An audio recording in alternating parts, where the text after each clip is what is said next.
As Martha Rosenberg noted, the author of an excellent book, Born with a Junk Food Deficiency, just as this lithograph tells you everything you need to know about slavery, the fact that electroconvulsive therapy, electroshock treatments, were prescribed for menopause in the United States tells you everything you need to know about Western medicine's view about aging women.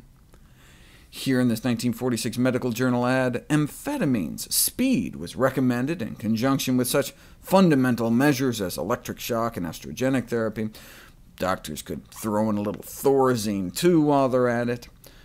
Hormone replacement therapy grew to prominence in the 1990s when millions of women were sold hormones from pregnant mare urine on the promise that it would prevent age-related diseases.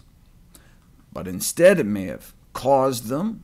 Women on hormone replacement therapy suffered increased risk of heart disease, stroke, pulmonary embolism, and invasive breast cancer.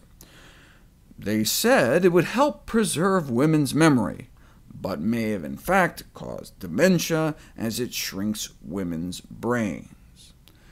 When the truth got out in 2002 and the number of prescriptions dropped, so did the rates of breast cancer, and horses got to walk around once again. Thanks to high-profile celebrity endorsements, though, interest then switched to so-called compounded bioidentical hormones from plant rather than equine sources, and advertised as not carrying the same risks. What does the science say?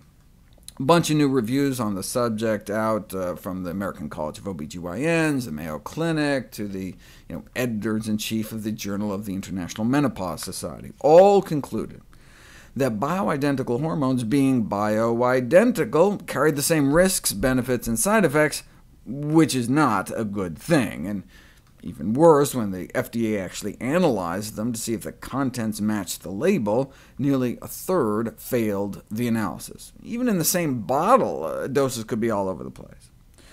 OK, all universally opposed, but look, how do we know everyone just isn't in the pocket of the pharmaceutical industry, who just doesn't want the competition?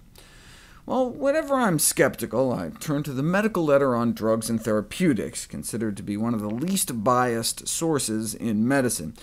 They're kind of like the Consumer Reports of the drug world, and in fact was actually co-founded by the co-founder of the publisher of Consumer Reports more than 50 years ago.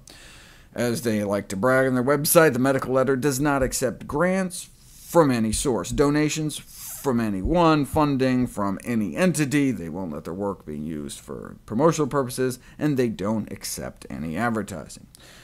They recently reviewed bioidentical hormones and came to the same conclusion. There is no acceptable evidence that bioidentical hormones are safe or effective. Patients should be discouraged from taking them.